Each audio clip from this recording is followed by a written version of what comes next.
Assalamualaikum warahmatullahi wabarakatuh. Bismillahirrahmanirrahim. Alhamdulillahi nahmaduhu wa nasta'inuhu wa nastaghfiruh wa na'udzu billahi min syururi anfusina wa min sayyiati a'malina may yahdihillahu fala mudhillalah wa yudhlil fala hadiyalah. Asyhadu an la ilaha illallah wahdahu la syarikalah wa asyhadu anna sayyidina Muhammadan abduhu wa rasuluhu nabi ba'dah. Allahumma shalli wa sallim ala sayyidina Muhammad wa ala ali sayyidina Muhammad. Sebagai orang tua, kita pasti mendambakan lahirnya anak. Apalagi setelah menikah, sudah berlangsung beberapa tahun, pasti setiap pasangan suami istri mendambakan lahirnya anak. Maka anak adalah anugerah Allah Subhanahu wa taala, sekaligus amanah. Anak-anak adalah titipan Allah Subhanahu wa taala yang harus kita didik dengan baik. Maka kita harus bisa mendidik anak-anak kita menjadi yang soleh dan solihah, yang bermanfaat dunia dan akhirat.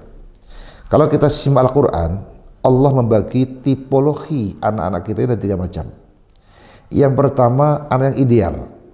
Ini yang biasa kita terjemahkan dengan qurratu a'yun. Dan itu bersumber dari Al-Quran, surah Al-Furqan ayat 74. Ya. Ketika Allah berfirman, dan itu jadi doa kita, Rabbana hablana min azwajina wa dhurriyyatina qurrata a'yun waj'alna lil muttaqina imama.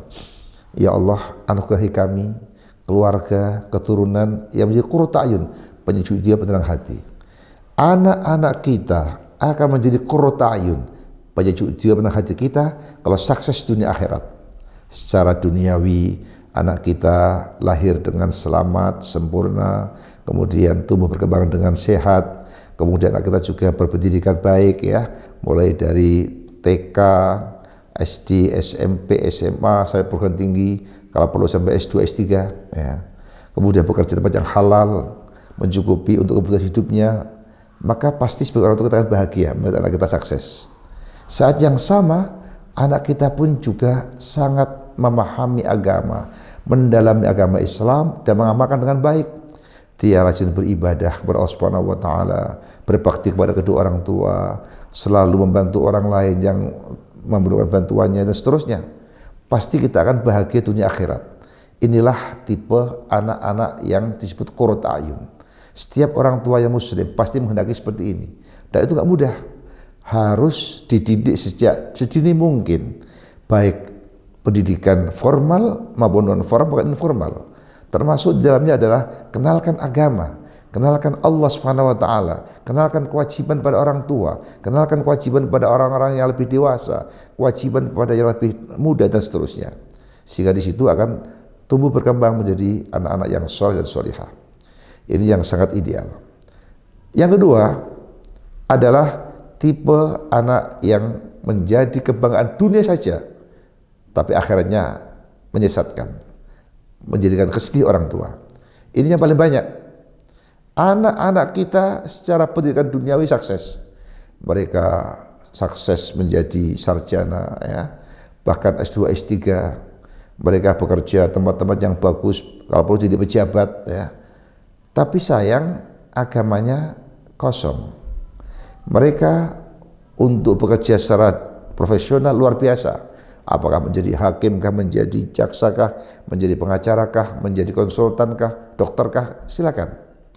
Tetapi agama harus diisi. Kalau tidak, kita akan menyesal. Mengapa demikian?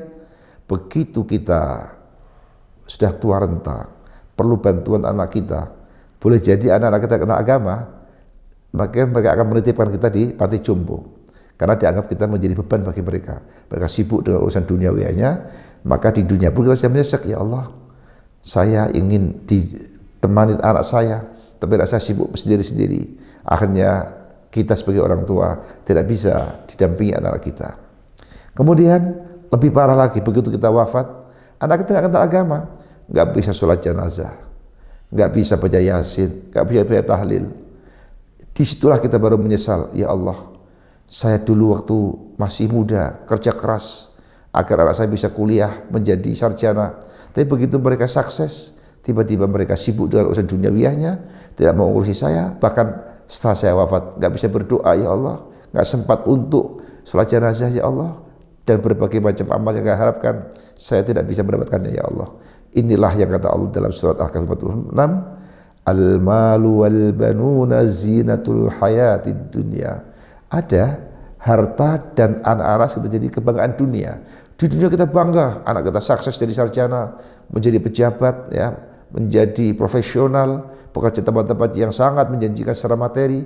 Tapi begitu kita wafat, nyesal karena anak kita nggak bisa mendoakan, tidak sempat untuk sholat jenazah, nggak bisa merawat kita dan seterusnya.